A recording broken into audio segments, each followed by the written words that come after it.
Tapi saya tidak ada rasa prasangka atau merasa dendam atau benci kepada keluarga saya, kepada orang tua saya yang sempat menahan saya dulu waktu saya ada mau masuk Islam itu. Jam 12 malam Jumat tahun 89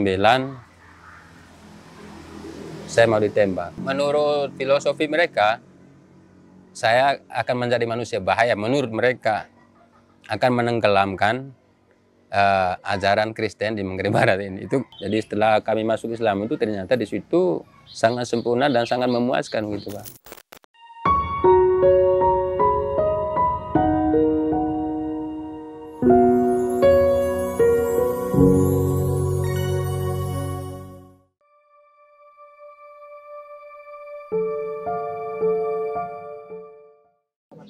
Ya, assalamualaikum warahmatullahi wabarakatuh.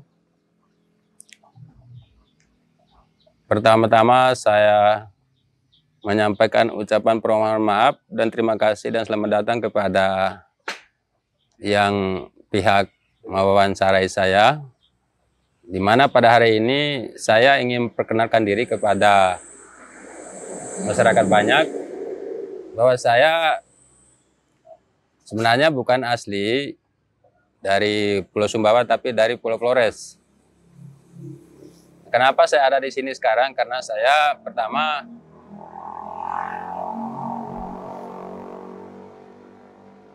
saya seorang perantauan dan mendapatkan istri sebagai pendamping hidup di Pulau Sumbawa, tepatnya di Desa Doropeti, Kecamatan Pekat, Kabupaten Dumpu. Nama saya dari non-muslim awalnya, non-muslim. Nama saya Lulu Agustinus Safrudin. Nah, setelah saya menganut agama Islam, nama saya berubah menjadi Ahmad Safrudin. Jadi yang menjadi nama saya ya resmi sampai hari ini adalah nama Muslim Ahmad Safrudin. Sebelum saya Muslim, agama saya adalah agama Kristen Katolik dengan nama Lulu Agustinus Safrudin. Untuk masuk Islamnya itu ya tahun 293 di Kabupaten Bima. Pada saat itu saya sudah kelas 2 SMA Negeri 2 Bima. Dan saya mempelajari ajaran Islam itu melalui kitabnya, yaitu di SMP kelas 1 sampai kelas 3 di SMP Muhammadiyah Bima. Dan pada saat itu saya masih murtad, artinya tidak punya agama gitu. Belum masuk Islam, masih belajar. Ya, selama saya merantau itu, yang saya alami itu dari kampung halaman saya di timur sana, ada rasa kesejukan yang menyelimuti diri saya. Padahal jauhnya timur dengan Bima itu kurang tahu berapa puluh kilo itu. Tapi saya itu tidak ada rasa istilahnya susah. Pokoknya biasa-biasa saja. Jadi saya merasa terhibur aja gitu. Akhirnya ya tanpa panjang lebar, mau konsultasi ke orang tua kan orang tua tidak mendukung gitu.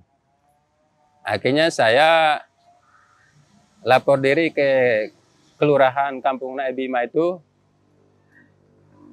mengikuti sunat massal.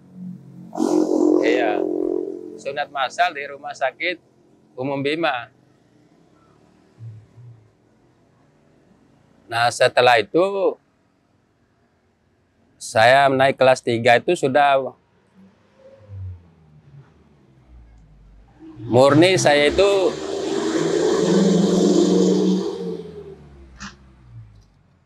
kelas 3 SMA itu sudah murni saya sudah Islam itu.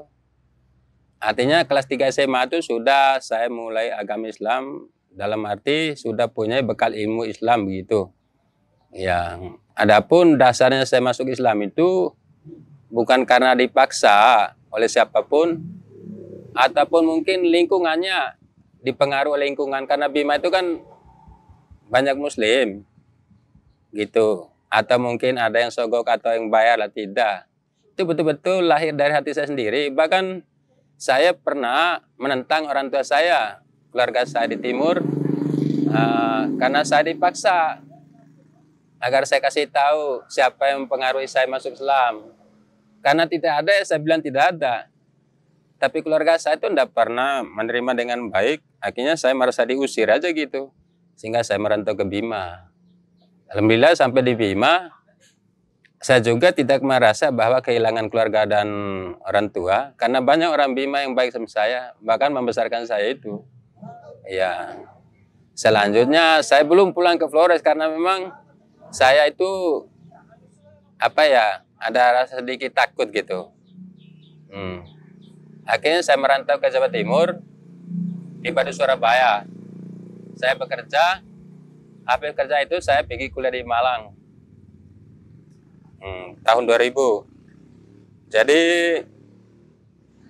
sementara saya kuliah, saya rindu kampung halaman saya. Akhirnya saya balik ke timur, tanpa saya ada rasa takut, teminder. Saya sujud orang tua saya dan keluarga saya. Alhamdulillah mereka terima saya dengan senang hati. Akhirnya saya mulai memberi penjelasan. Saya kasih tahu bahwa sesungguhnya Bapak Mama bilang dan keluarga, ajaran Islam itu adalah ajaran yang paling hakiki, paling sempurna, saya bilang. Bukan agama tandingan itu. Tapi itu agama yang paling dikehendaki oleh Tuhan kita semua. Tuhannya Kristen, Tuhannya Protestan. Al-Quran itu sebetulnya petunjuk semua agama.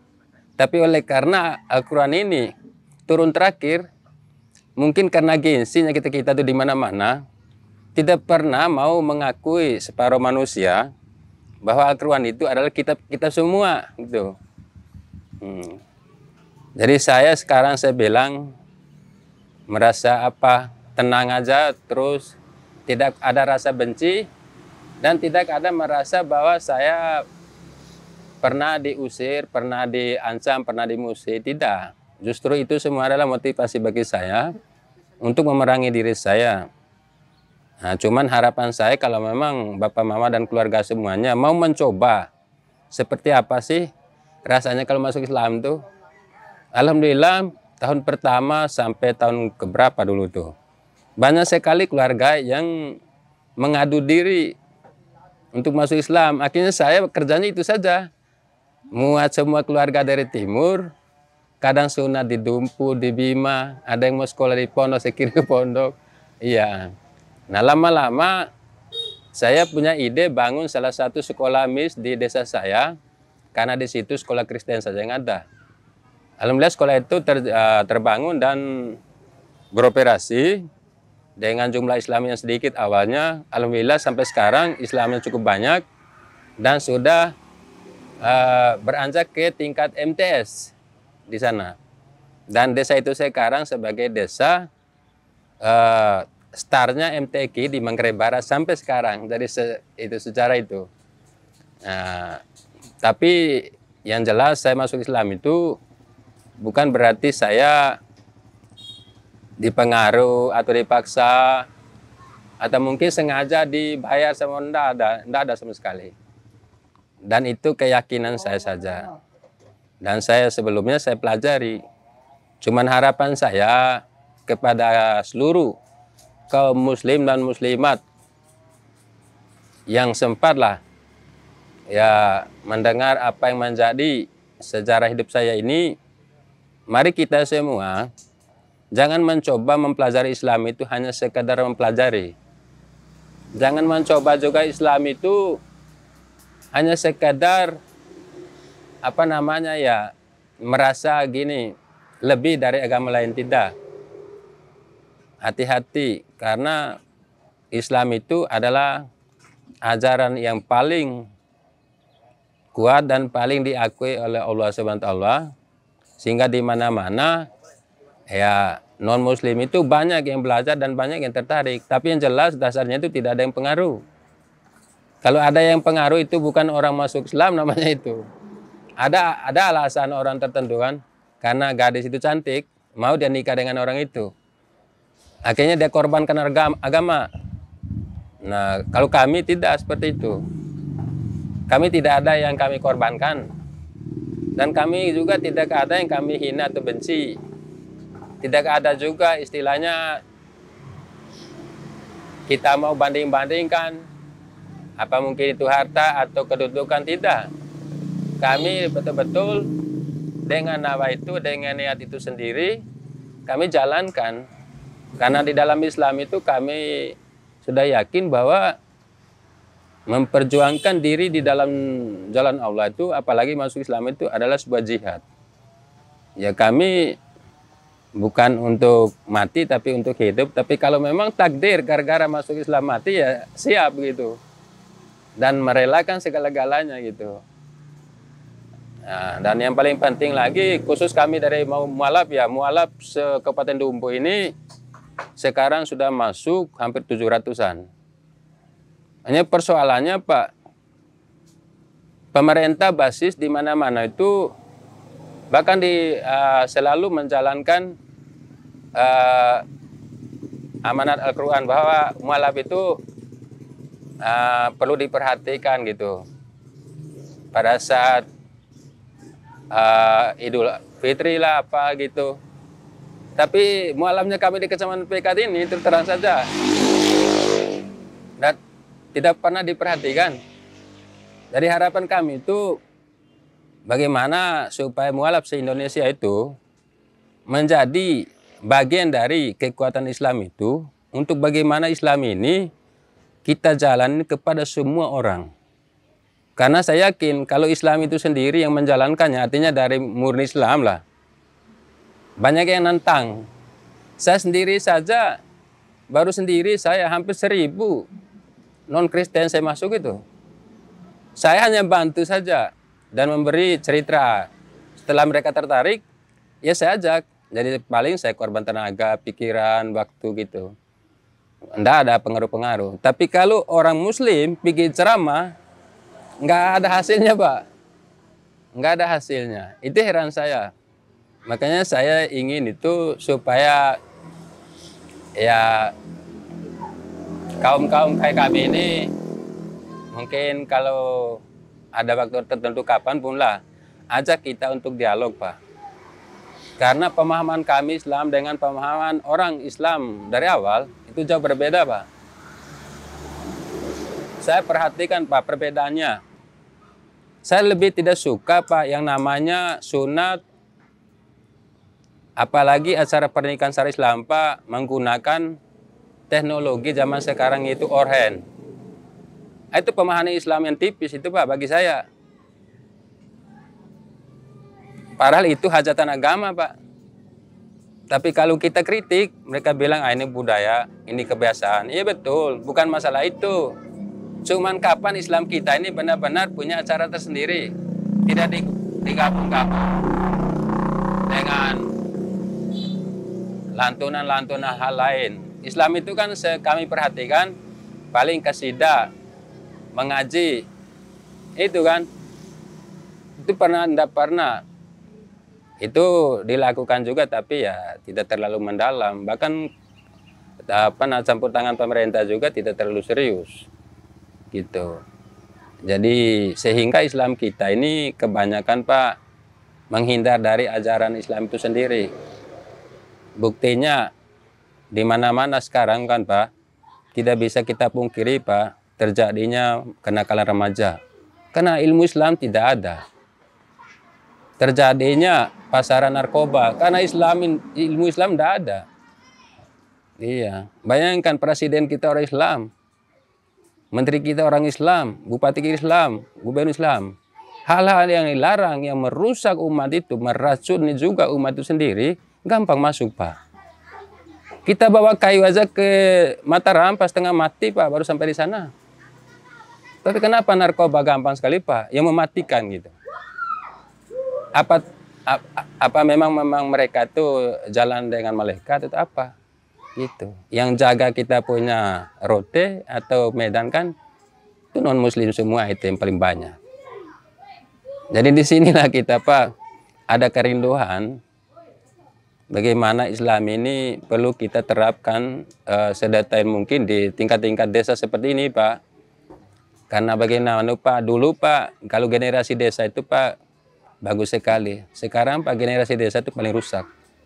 Ya karena menurut mereka gampang mempengaruhi orang desa, SDM-nya rendah. Nah, rusaknya kan gini Pak, apa kata dunia apa? Islam sudah melarang narkoba, Islam turut melarang berjalan. Tapi kenapa itu terjadi? Nah ini yang bikin kami Pak, apa namanya, teriris juga. Bagaimanapun kita Pak, jangan pernah bosan atau putus asa. Mari kita semua mawas diri dan kembangkan syariat Islam ini kemana-mana Pak.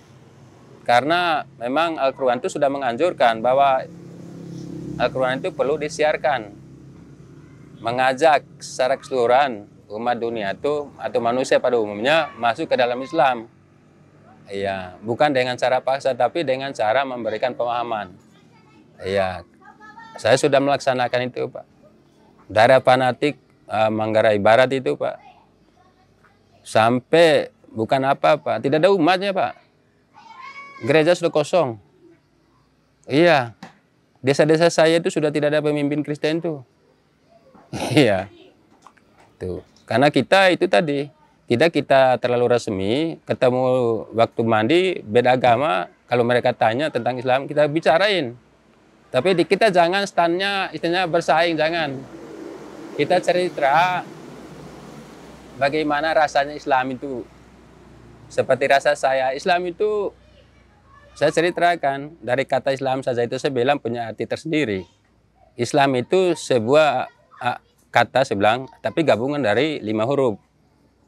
Di dalam Islam memang ada 5 rukun Islam, yaitu kita jalankan itu siang dan malam, yaitu sholat 5 waktu. Nah itu sebutnya saya bilang Islam. Islam itu kami rakitan dari 5 huruf, yaitu Islam, artinya selamat saya bilang. Selamat dari berbagai nara bahaya, janji Allah saya bilang. Terus S-nya itu saya bilang adalah kan Islam itu Isya, subuh, lohor, asar, maghrib. Nah kalau ditulis ya Islam begitu. Masing-masing itu saja kami bilang punya arti dan punya waktu. Jadi tidak sembarangan. Jadi dengan modal itu aja saya pribadi Pak tenang saya itu Pak. Saya tidak tahu yang seperti apa sih susah itu. Seperti apa sih senang itu, enggak. Terus seperti apa sih sepi sendiri itu, nah, enggak. Padahal saya di sini terus terang aja, ukuran timur lah. Kami di sini 4 orang. Tapi kami merasa Pak, bukan 4 orang lagi, tapi mungkin 40 ribuan orang yang mendampingi kami. Jadi kami lebih baik di tanah rantauan jadinya ketimbang di tanah kelahiran. Karena itu tadi. Tapi alhamdulillah sekarang sudah maju Pak, Islam di Manggarai Barat. Bahkan sampai berusaha saya dulu waktu kuliah, saya kirimkan tenaga jamaah tabligh ini dari Madura 500 orang, 300 orangnya ke Ambon, 200 orang di Manggarai Barat. Hanya untuk itu saja tadi, memberi pemahaman, alhamdulillah sudah bagus Pak. Tapi yang jelas saya tidak pernah mengakhiri Pak, bagaimana Islam ini supaya kita betul-betul nikmati Pak. Iya, dan barangkali bisa juga dukungan dari semua pihak. Jadi Islam itu mungkin kebanyakan menyangkut fisiknya Pak, kurang terlalu memadai. Iya, maksudnya sama menyangkut fisik. Itu yang paling Pak. Mudah-mudahan mungkin ke depan ya masalah fisik ataupun kelengkapan fisik kayak buku panduan atau pedoman ya perlu diadakan di tingkat desa nih Pak, seperti perpustakaan Islam lagi itu perlu itu. Belum saya tahu Pak di mana perpustakaan Islam di Indonesia itu, belum saya temu itu. Hanya yang ada tuh perpustakaan kurikulum Merdeka yang sekarang kata guru-guru. Nggak ada perpustakaan Islam. Ya, kalau Kristen sudah Pak, perpustakaan Kristen. Makanya mereka tuh tidak susah Pak mempelajari ilmu itu. Sebenarnya tidak susah sih Pak, hanya persoalan itu tadi. Eh, kebanyakan orang anggap Islam ini anggap remeh. Sebetulnya tidak gampang, Pak. Mudah sekali Islam ini. Itu bagi saya. Saya gitu kan sama teman, paling mudah sama Islam itu. Saya aja masuk Islam dulu, saya bilang, saya tidak sadar banyak sekali yang ingin membesarkan saya di Bima.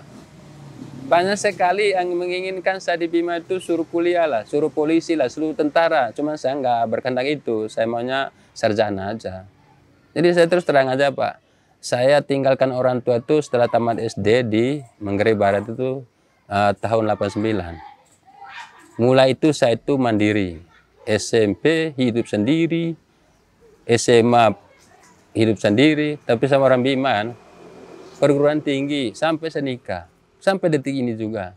Tapi saya tidak ada rasa prasangka atau merasa dendam atau benci kepada keluarga saya, kepada orang tua saya yang sempat menahan saya dulu waktu saya ada mau masuk Islam itu.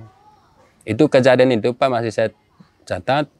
Itu kejadian saya mau ditembak sudah itu. Jam 12 malam Jumat tahun 89 saya mau ditembak. Saya dihukum kayak Yesus itu. Semua darah saya ini sudah darah semua. Maka memang saya dimati karena perhitungan mereka kalau saya besar, menurut filosofi mereka, saya akan menjadi manusia bahaya. Menurut mereka akan menenggelamkan ajaran Kristen di Manggarai Barat ini. Itu menurut mereka. Tapi saya enggak ada pikir gitu. Saya itu bodoh-bodoh banget aja gitu. Awalnya suatu Jumat di depan orang tua saya ini, di timur kan masih tikar sejadah dulu. Saya lihat orang Islam itu pergi mandi, saya ikut mandi. Di tempat mandi itu saya tanya, Pak, mau mandi kemana ini? Kita mau ke tempat ibadah katanya. Emang nggak mau apa, Pak?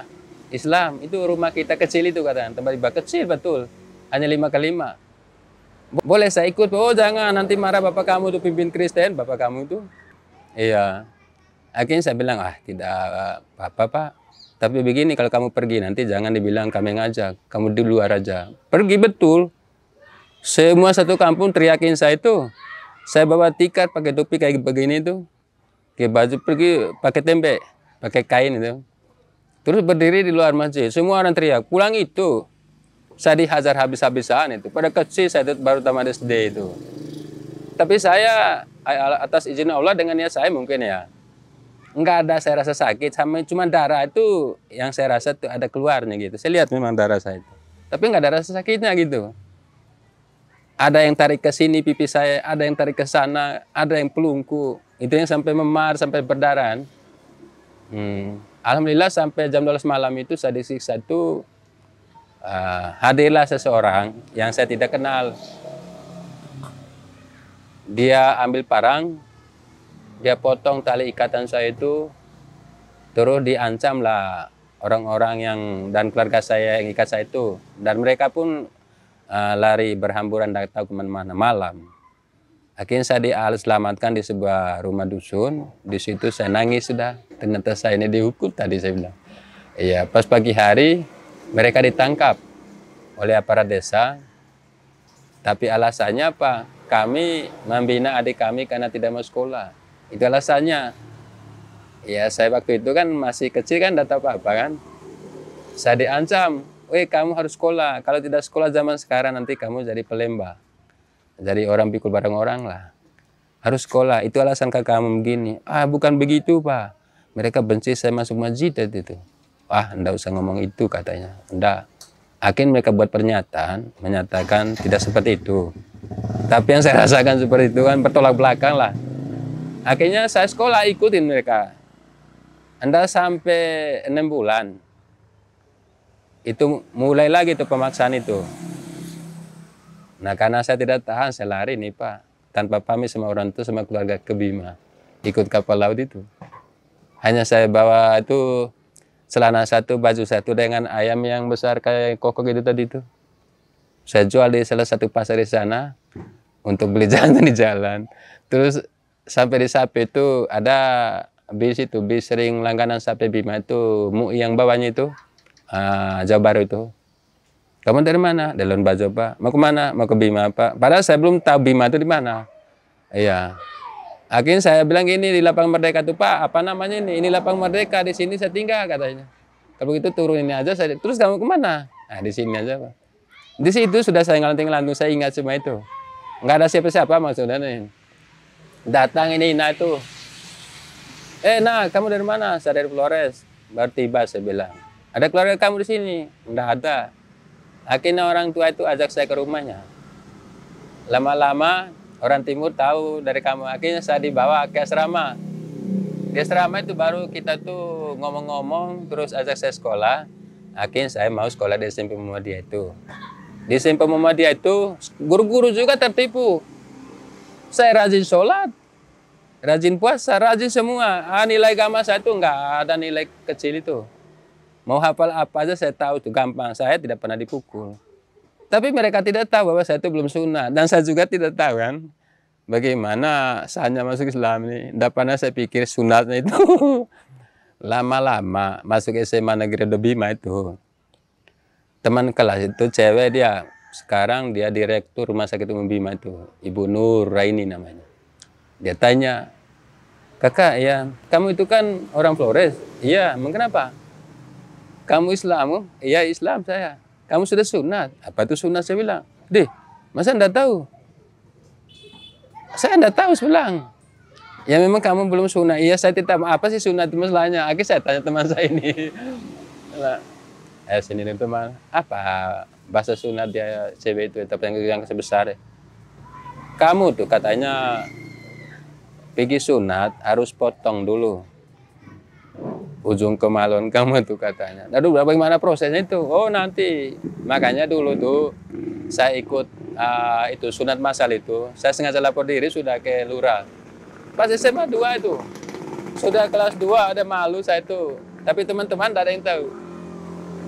Nah, begitu saya dengar sunat di timur sana, panas lagi. Akhirnya sempat saya ke Flores itu 6 tahun. Saya ke perguruan tinggi di Malang aja. Saya kuliah baru sebalik. Iya. Saya tunjuk aja cerita yang baik lah, nggak ada lagi yang lain gitu. Ya seperti itu Mas. Ya artinya ceritanya tentang diri saya. Intinya kita masuk Islam itu bukan untuk bergabung supaya memperbesar Islam, enggak. Kita gabung itu ingin menghindar diri kita itu dari ajaran yang tidak memuaskan kami pribadi kami nih gitu. Jadi setelah kami masuk Islam itu ternyata di situ sangat sempurna dan sangat memuaskan gitu Pak. Jadi kami bangga. Banyak orang Bima yang membantu kami sampai sekarang lah. Saya bangga sekali. Makanya setiap saya bicara di podium resmi itu saya tidak lupa mengucapkan terima kasih banyak kepada putra-putra Bima, Dumpu karena jasanya telah menerima kami pada zaman itu. Dan sampai sekarang. Mungkin kalau nggak ada yang terima dulu, saya mungkin sudah tidak ada nih Mas. Mungkin tidak jadi seperti ini saya itu. Iya. Itu saja nih Pak. Sebetulnya gini Pak yang di Kristen Katolik lah. Bukan apa-apa ya. Agama itu sebetulnya mengajarkan yang baik Pak. Akan tetapi yang menjalankannya ini yang bikin agama itu dinilai tidak baik gitu. Pertama, peradaban. Jadi mereka menciptakan kesombongan. Kemudian seakan-akan mereka orang mewah yang gampang mendapatkan rezeki gitu ke mereka. Terus makan, baik yang halal maupun yang haram, tidak ada batas. Terus masuk tempat ibadah juga itu tidak dituntut terlalu bersih Pak. Iya. Akhirnya kami itu bukan lagi pergi tempat ibadah kalau ke tempat ibadah itu Pak. Seakan-akan kami itu pergi di sebuah pertunjukan, ya sekedar senang-senang aja gitu.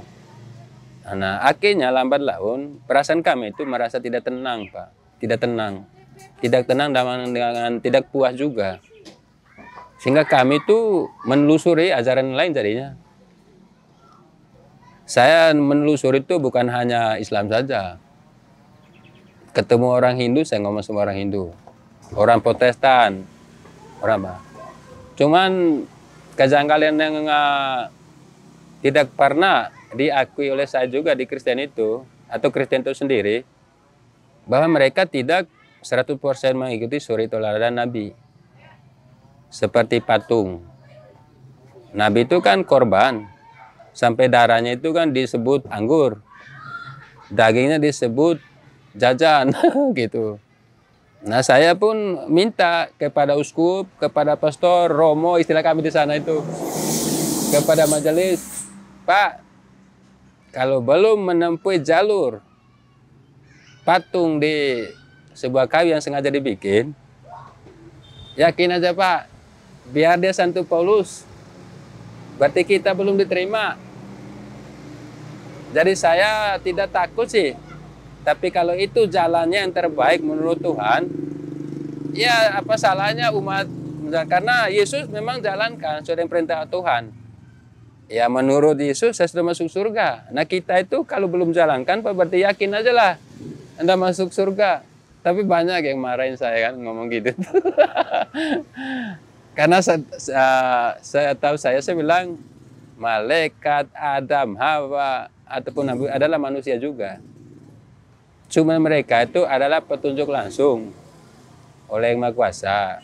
Ya kalau tunjuk saya mungkin saya bilang lain lagi orang-orang seperti saya sekarang itu. Tapi saya tidak merasa bahwa saya orang suci, tidak. Nah itu di Kristen. Artinya tidak mengajarkan orang itu supaya memiliki akhlak yang baik. Hanya mereka ingin buku kami penuh sekian nama umat, kirim ke Italia. Turunkan bantuan Pak, umat di sini ribuan saya pimpin ini. Cepat Italia kirim dolar. Lalu saya bangun sudah gereja yang megah-megah, bangun megah-megah. Nah terbiuslah orang sekitar itu, hebat juga Kristen itu ya, belum apa sudah gaya begitu. Padahal tadinya itu munafik semua itu Pak, hasil munafik. Nah yang saya temu itu tidak ada hasil munafik itu di Islam Pak. Iya, jadi betul-betul keringat, halal apa banyak lah gitu pengetahuan Islam yang membuat saya itu tertarik gitu. Bahkan saya juga tidak sungkan-sungkan Pak, saya ajak keluarga saya gitu, daripada mati dalam keadaan Kristen sebelah terus terang aja rugi tuh. Saya aja sebelah korbankan orang tua kandung, bukan korban siapa-siapa, orang tua kandung saya tantang. Mungkin di akhirat nanti akan saya lihat orang tua saya itu karena saya beragama. Yang penting diri saya bilang selamat gitu. Karena masing-masing ini akan diperiksa. Itu perhitungan saya bilang gitu. Kayaknya alhamdulillah banyak nih gitu. Terus Kristen itu tidak pernah terbuka Pak kepada umatnya. Sehingga nilai Kristen itu Pak, umat itu yang Tuhan itu bisa masuk surga Pak. Sedangkan pemimpin-pemimpinnya itu Pak, itu isi neraka Pak. Iya. Karena apa? Kitab itu sendiri aja mereka Pak, dengan logika mereka sendiri, tanpa ada kesepakatan seluruh umat Kristen itu memecahkan Injil itu Pak. Dipecahkan sama mereka yang sekolah aja Pak. Umatnya yang tidak sekolah menurut mereka itu tidak terlalu akhirnya terjadi istilahnya itu perjanjian lama separuh, perjanjian baru separuh. Nah, gitu. Sehingga kemunafikannya di situ Pak. Orang-orang itu yang merusak Kristen itu. Tuh, tidak ada terbuka. Dari cerita Kristen itu Pak tidak terlalu mulung lah gitu. Makanya orang Kristen yang paham terhadap Islam Pak, mudah dia masuk Islam Pak.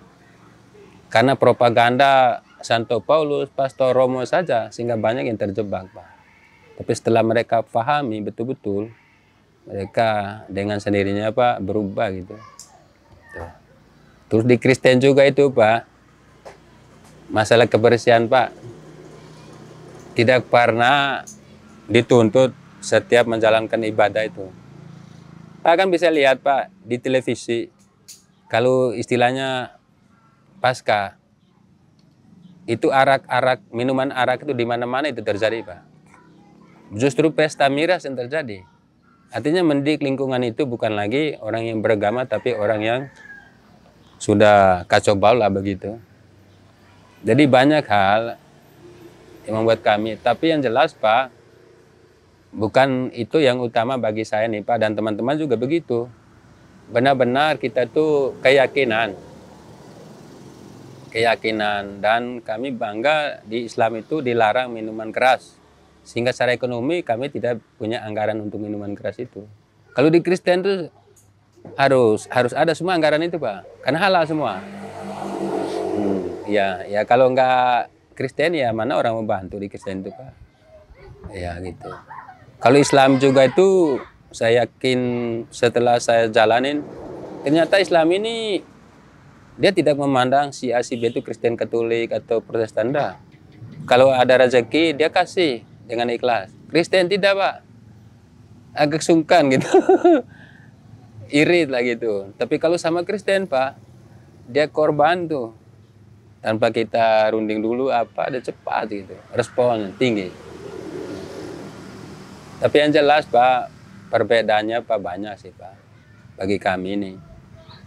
Intinya Kristen itu adalah sebuah agama, sebuah kitab yang tidak menyempurnakan kehidupan manusia ini sampai ke akhirat sana. Sehingga bagi saya, kalau merasa diri belum Islam, pertama belajar Islam. Dan Islam itu sendiri tidak pernah memaksa juga. Kalau memang kita merasa baik, ya masuk ke Islam sudah. Dan sangat dijanjikan. Non-Muslim saja masuk Islam itu sudah ada rasa mulia yang hidupnya itu. Tapi bukan berarti masuk Islam lalu hanya sebatas namanya saja. Jalankan syariat Islamnya. Karena jangan sampai kita itu hanya jadi orang munafik lagi, pura-pura masuk Islam, tapi tingkah lakunya Kristen gitu. Kayak minuman keras, tidak pernah berhenti, perjudian, penjinahan, apa segala yang dilarang Islam. Nah, itu namanya bukan orang masuk Islam itu hanya menyembunyikan diri. Iya gitu. Alhamdulillah kami ini Pak, keturunan saya sekarang Pak orang pondok semua. Sampai di Ruteng sekarang saya anunya itu, lebarnya itu. Iya kalau ke Ruteng masuk di masjid raya Kota Ruteng itu Pak. Itu anak saya imamnya itu, imam itu. Dan sekolah-sekolah kedokteran itu mereka. Semua dari start pondok, makanya saya ucap terima kasih kepada Imam Syafi'i Bima, termasuk Suncalela, pondok apa namanya itu saya tidak tahu. Itu pondok kami yang pertama mengenal Islam sedalamnya. Dan sekarang hasilnya begitu, sudah manjur di bagian timur. Terus kepada SMP Muhammadiyah Bima itu, kami lahir dari situ juga. Jadi ada dua sekolah itu yang menerima kami di Bima. Muhammadiyah, pondok pesantren itu. Jadi kami sangat bangga dan terima kasih kepada dua pondok itu sama Muhammadiyah. Ya mudah-mudahan orang-orangnya itu diberi rezeki lah, diberi umur panjang. Karena ilmu mereka, berkat bimbingan mereka itu, kami itu sekarang justru jadi pemimpin di bagian timur itu. Dari di Dewan Timur itu Pak sudah lengkap Pak. Itu gerakan-gerakan saya di sana itu. Ada istilahnya pasukan jihad Pak. Ada panglimanya Pak. Ada juga pos komando. Di luar sana yang berkeliaran itu ada Jakma Tabik. Coba gaung sedikit aja Pak, masalah Islam di Manggarai Barat itu naik gitu Pak. Berhentinya Ambon dulu itu. Gitu, begitu kita tuh. Karena memang kita Pak paham betul Islam itu seperti itu. Tidak menyakiti hati orang, justru menyelamatkan orang. Tapi orang yang tidak paham Pak, itu akibat karena mungkin gaya duniawinya ya. Gengsi gitu. Padahal rugi gitu. Tapi alhamdulillah kepada banyak keluarga saya, mereka menerima saya dan minta kesediaan saya untuk membantu mereka untuk masuk ke Islam. Saya urus di Bima, di Dumpu. Karena mereka ingin selamat aja katanya. Biar kami miskin katanya berarti selamat gitu. Nah, pas sudah kamu tuh, berarti itu sudah nyawanya saya kamu tuh. Akhirnya gitu Pak. Dan adapun kegiatan di Dam ini sekarang berjalan kan. Itu kan tujuannya menyelamatkan masyarakat Dam. Mungkin jadi inspirasi bagi kami di dusun lain, Desa Dorpeti, Kecamatan PK umumnya, bahwa Islam itu perlu seperti itu. Jadi jangan karena dibantu membangun tempat ibadah, kemudian diberi buku petunjuk itu hanya dijadikan hiasan saja. Akan tetapi di situ menjadi inspirasi orang banyak, menjadi contoh orang banyak, bahkan jadi pemimpin orang banyak lah. Pertama, lingkungannya juga. Jangan mencoba membiarkan istilahnya beredarnya narkoba atau minuman keras atau apalah yang dilarang oleh Islam itu sendiri. Supaya kehadiran sifatnya bantuan seperti ini mendapatkan tanggapan positif orang lain di luar sana. Itu. Karena kalau kita tidak menjaga juga lingkungannya, kasihanlah bantuan yang masuk ini. Ya kan gitu Pak. Ya sia-sia. Ya itu aja nih Pak. Bagi saya dengan adanya bantuan BWA ini, barangkali saya harap kepada masyarakat Dam dan pemerintah Dusun Dam, Desa Dorpeti pada umumnya, ini adalah bantuan berupa sarana air bersih. Di dalam Islam, sarana air bersih itu sangat menjadi utama sekali. Terutama untuk berwudu, untuk cuci pakaian, untuk minum, untuk mengairi juga lingkungan. Artinya, bantuan ini jangan sampai dianggap hal yang biasa-biasa saja. Akan tetapi perlu sebuah kebanggaan dengan cara apa? Merawat, menjaganya dia. Kemudian tanam toleransi juga. Misalnya si B urutan kedua, si A urutan pertama. Nah kalau si A sudah buka keran, ya bilang bahasa Bimanya lembu ade dulu si B. Jangan buka keran lalu tidak pernah tutup-tutup. Akhirnya ngomel si B nanti. Jadi Islam tidak boleh melahirkan hal-hal seperti itu yang menyakitkan satu sama lain sesama Islamnya. Karena air itu adalah penyejuk bagi Islam. Jadi sumber kebersihan Islam itu di air itu. Tidak ada lagi benda lain selain air.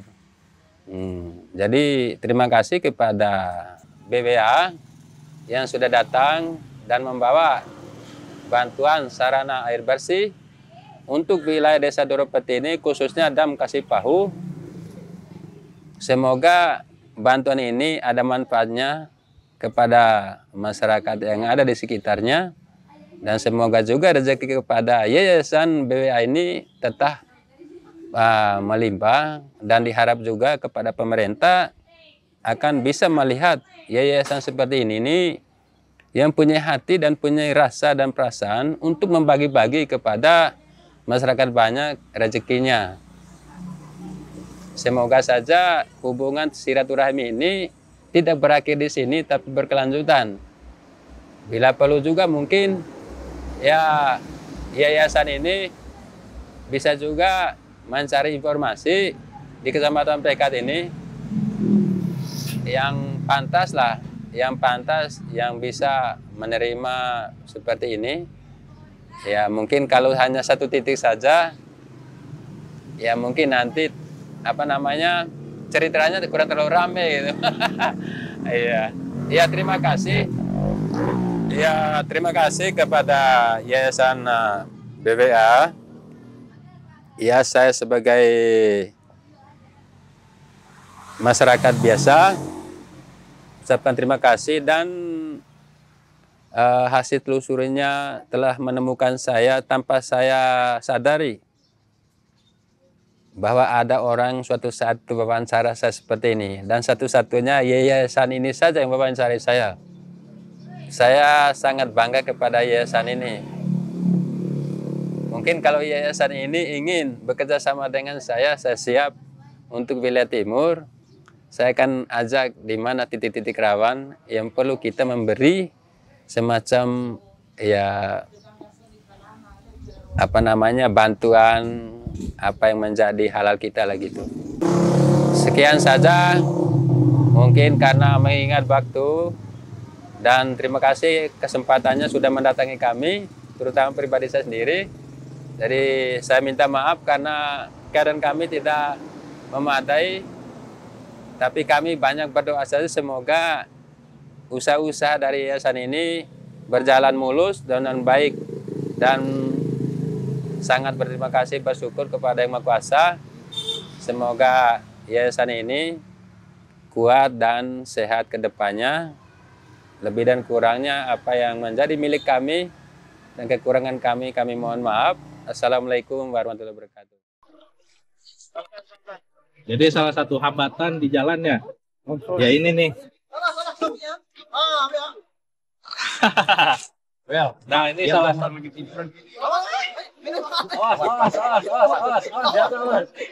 Hampir aja nih kawan kita jatuh ke sungai. Jadi memang salah satu hambatan kita itu kalau masuk ke pedalaman ya seperti ini salah satunya. Belum lagi kayu-kayu itu pada muncul dari dasar sungai. Jadi memang perlu kehati-hatian dan tingkat risikonya juga besar ya.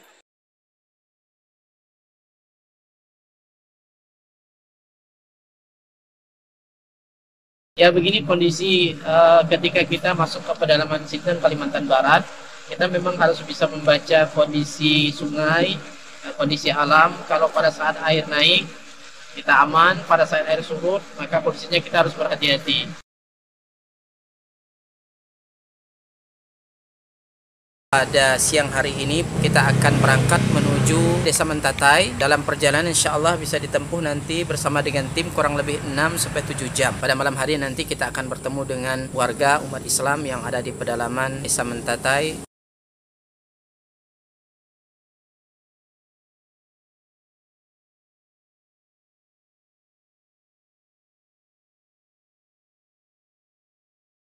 Alhamdulillah sudah kurang lebih 600 mu'alaf yang masuk Islam dengan asbab dakwah ini. Dan tentunya ini tidak hanya sebatas mereka memeluk Islam, tetapi masih banyak PR-PR yang harus kita selesaikan. Dalam hal ini kami membina mereka membutuhkan Al-Quran untuk kita sampaikan kepada mereka yang menjadi sarana mereka dekat dengan Allah Subhanahu wa Ta'ala.